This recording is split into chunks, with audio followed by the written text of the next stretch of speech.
نحمده ونصلي على رسوله الكريم أما بعد فأعوذ بالله من الشيطان الرجيم بسم الله الرحمن الرحيم رب اشرح لي صدري ويسر لي أمري واحلل عقدة من لساني يفقه قولي السلام علیکم ورحمۃ اللہ وبرکاتہ۔ آج ہم سورہ ملک کی آیت نمبر 22 پڑھیں گے۔ افمن، کیا،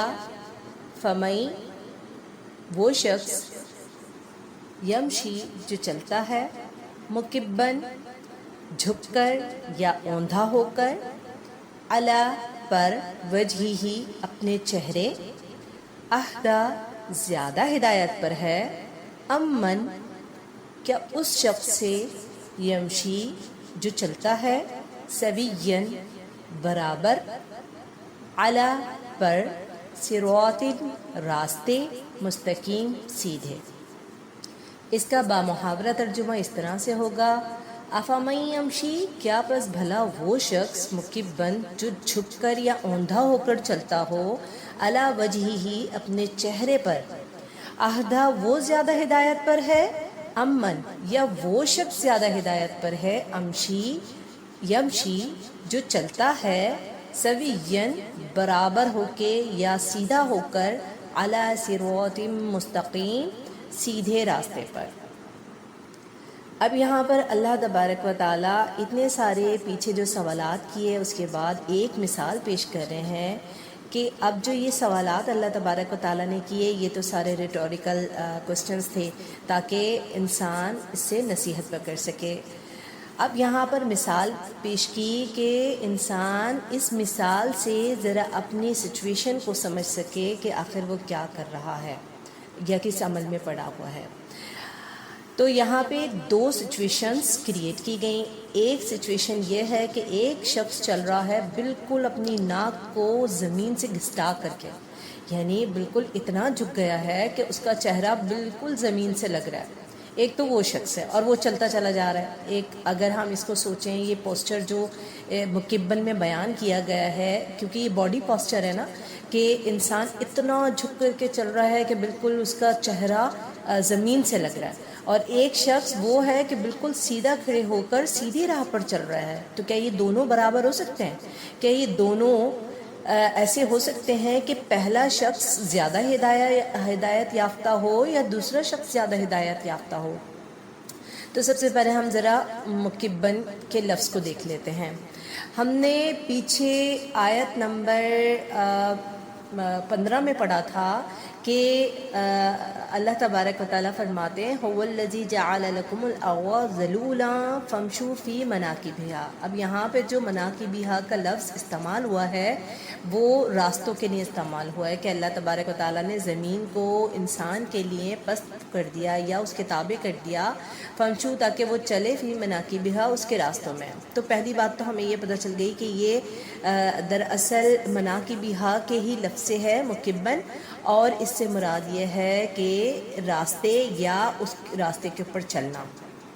اب مکبن کے اندر کیا اسپیشلٹی ہے؟ وہ یہ ہے کہ یہ ایک پوسچر ہے، یہ انسان کا ایک چلنے کا انداز ہے جو بتا رہا ہے کہ ایک انسان ایسے چل رہا ہے کہ اس کا چہرہ بالکل زمین سے لگا ہوا ہے۔ تو کیا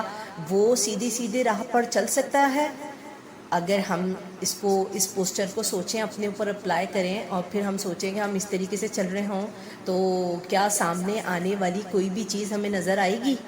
یا ایسا نہیں ہوگا کہ ہم کسی بھی چیز سے ٹکرا کے ٹھوکر کھا کر کے گر جائیں گے؟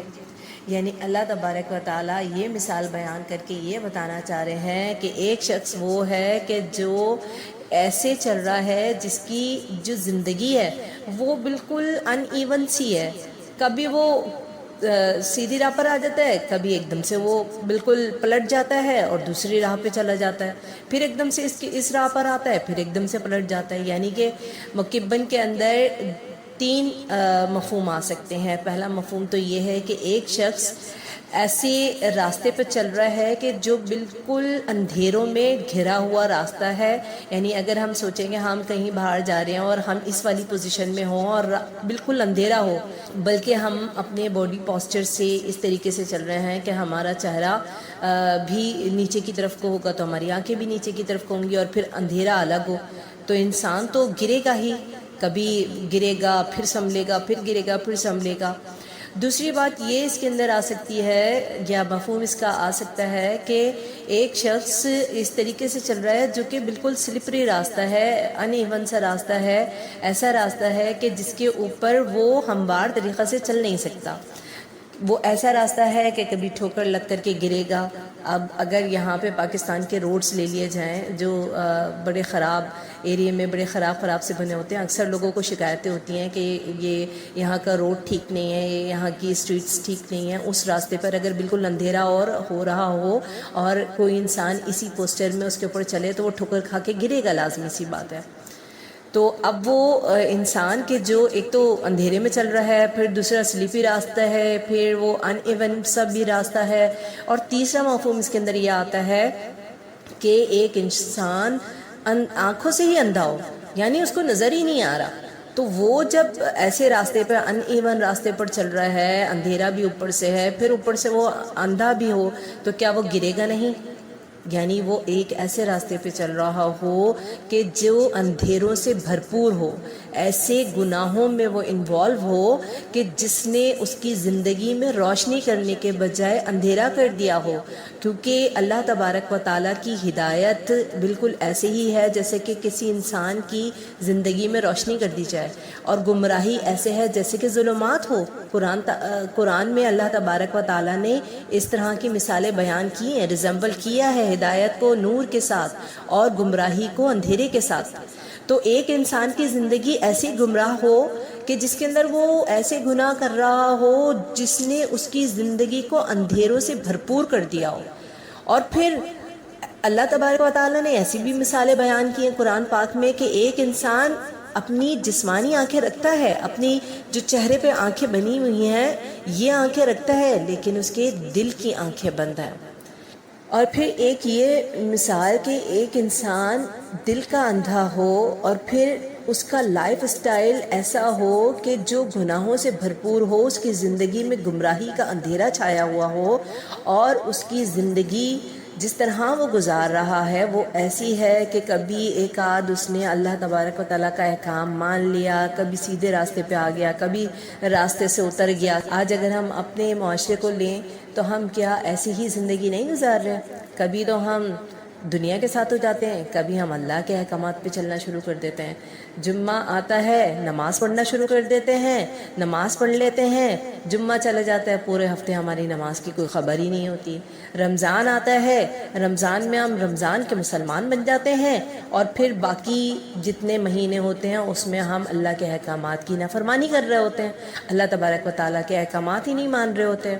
اسی طریقے سے جیسے ہی کوئی اسٹیٹس لگانا ہوتا ہے تو بڑے اسلامی بن جاتے ہیں اور بہت اچھے اسٹیٹس لگا دیتے ہیں، اور جب وہ اسٹیٹس سے باہر آتے ہیں اور ہماری چیٹنگ اسٹارٹ ہوتی ہے اور ہمارا یوٹیوب اور ہمارے جو دیگر سوشل میڈیا اسٹارٹ ہوتا ہے تو پھر اس کے اوپر ہمارے چیزیں چل رہی ہوتی ہیں جو کہ گمراہ کن ہوتی ہیں. تو یہ وہی لائف اسٹائل ہے، یہ ایسا لائف اسٹائل ہے ایک منافق جو کہ کنارے پہ رہ کر کے عمل کرتا ہے. یعنی جب اس کا فائدہ ہوتا ہے تب تو وہ اس کے اوپر عمل کر لیتا ہے، اس کو اڈاپٹ کر لیتا ہے بہت ایزیلی، بلکہ کہتا ہے ہاں بھائی ہمیں تو اللہ کے لیے یہ کام کرنا ہے. لیکن جہاں اس کا اپنا فائدہ نہیں ہوتا تو پھر وہاں پر وہ آرگیو کرتا ہے، مخالفانہ رویہ اختیار کرتا ہے، اسلام کے اوپر اسٹیٹمنٹ پاس کرتا ہے، اسلام کے اوپر ایسے آرگیومنٹس کرتا ہے کہ جو اس کو نہیں کرنے چاہیے، اور خاص طور پہ ایز اے مسلم تو اس کو بالکل نہیں کرنے چاہیے. تو یہ وہ شخص ہے جو گرتا پڑتا راستے پہ چل رہا ہے، گرتا پڑتا دین کے اندر چل رہا ہے، گرتا پڑتا اسلام کے اوپر عمل کر رہا ہے، پریکٹسنگ مسلم نہیں ہے، کبھی گر جاتا ہے ایک دم، کبھی گمراہی میں چلا جاتا ہے. تو یہ ایسا شخص ہے کہ اللہ تبارک و تعالیٰ قرآن پاک میں فرماتے ہیں ادخلوا فی السلم کافہ، کہ دین میں اسلام میں پورے داخل ہو جاؤ. جو چیز تمہارے فائدے کی ہو اس کے اوپر بھی اللہ کے اور اس کے رسول کے احکامات پہ عمل کرو، اور جو تمہارے فائدے کی نہیں ہے اس کے اوپر بھی عمل کرو، بھروسہ کر کے اللہ کے اوپر کہ اللہ نے اگر یہ حکم نازل کیا ہے یا نبی کریم صلی اللہ علیہ وسلم نے کسی چیز کا حکم دیا ہے تو وہ کرنا ہی کرنا ہے۔ اگر نبی کریم صلی اللہ علیہ وسلم نے عورتوں کو پردے کا حکم دیا ہے تو وہ کرنا ہی کرنا ہے، خواہ تمہارے کام سے میچ کرتا ہو نہیں کرتا ہو، تمہارے لائف سٹائل سے میچ کرتا ہو یا نہیں کرتا ہو، تم کو باہر نکل کے جاب پر جانا ہے، تمہارا پردہ اس میں رکاوٹ کر رہا ہے، جو بھی ہو لیکن وہ کام کرنا ہی کرنا ہے جو اللہ نے حکم دیا ہے، اور نبی کریم صلی اللہ علیہ وسلم کی تمام باتوں میں ان کی اطاعت کرنی ہے، ان کی پیروی کرنی ہے۔ اب پھر دوسرا شخص وہ ہے آہدہ، وہ شخص زیادہ ہدایت یافتہ ہے جو اس طریقے سے چل رہا ہے جیسا کہ میں نے بھی بیان کیا، یا وہ شخص زیادہ ہدایت یافتہ ہے جو ایسے راستے پہ چل رہا ہو جس کی آنکھیں بھی سلامت ہیں، جس کی زندگی بھی روشنی سے بھرپور ہے، نور سے بھرپور ہے، ہدایت سے بھرپور ہے، وہ تقوی اختیار کرتا ہے، اللہ کی رضا کے لیے کسی راستے پر چل رہا ہے، نبی کریم صلی اللہ علیہ وسلم کی اطاعت کر رہا ہے، اور راستہ بھی بڑا ایون ہے، اپنی پٹری پہ چل رہا ہے، سیدھا چل رہا ہے، اور بھلے تھوڑا عمل کرتا ہے لیکن جو بھی عمل کرتا ہے خالص عمل کرتا ہے، اللہ کی رضا کے لیے کرتا ہے، نبی کریم صلی اللہ علیہ وسلم کی اطاعت کرتا ہے، اور جیسا نبی کریم صلی اللہ علیہ وسلم نے اور اللہ نے حکم دیا ہے اپنی زندگی کو اسی کے مطابق گزارنے کی کوشش کرتا ہے، تو یہ شخص زیادہ ہدایت پہ ہے، یا وہ شخص زیادہ ہدایت پہ ہے گرتا پڑتا چلتا اتنی محنت کرتا ہوا ایک راستے پہ چل رہا ہے، مگر جب وہ اپنی ڈیسٹینیشن پر پہنچے گا تو پھر اس کو کیا چیز ملے گی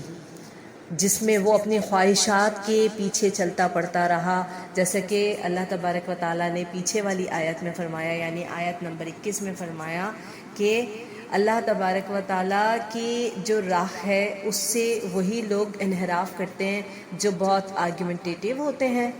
اپنی خواہشات میں پڑھ کے اللہ کی باؤنڈریز کو پار کر جاتے ہیں، اور جو کسی معاملے میں حق کے بالکل خلاف ہو جاتے ہیں اور نفرت والا رویہ اختیار کرتے ہیں۔ اگر یہ مکبن کرنے والا انسان ایسا انسان کہ جو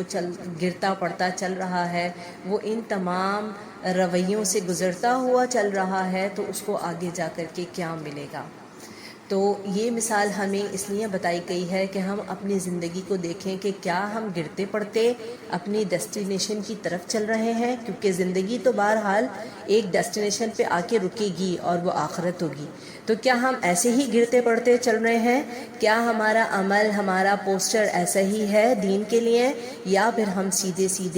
سیدھی راہ پر چل رہے ہیں بالکل اپنی بصارت کے ساتھ، اپنی سماعت کے ساتھ، اور اپنے افئدہ یعنی اپنے دل کے ساتھ، اپنے دل کی محبت کے ساتھ اللہ کے حکم کے مطابق چل رہے ہیں؟ تو یہ اللہ تبارک و تعالیٰ نے یہ مثال ہمیں ہماری سوچ کے لیے بیان کی ہے کہ ہم سوچیں، اس پیرائے میں اپنی زندگی کو دیکھیں، آیا ہماری زندگی کس مثال کے ساتھ سیٹ ہوتی ہے؟ تو اللہ تبارک و تعالیٰ سے دعا ہے اللہ تبارک و تعالیٰ ہمیں سیدھے راستے پر سیدھے طریقے سے چلنے کی توفیق عطا فرمائے، آمین ثم آمین۔ سبحانک اللہم و بحمدک، نشہد ان لا الہ الا انت، نستغفرک و نتوب الیک۔ السلام علیکم ورحمۃ اللہ وبرکاتہ۔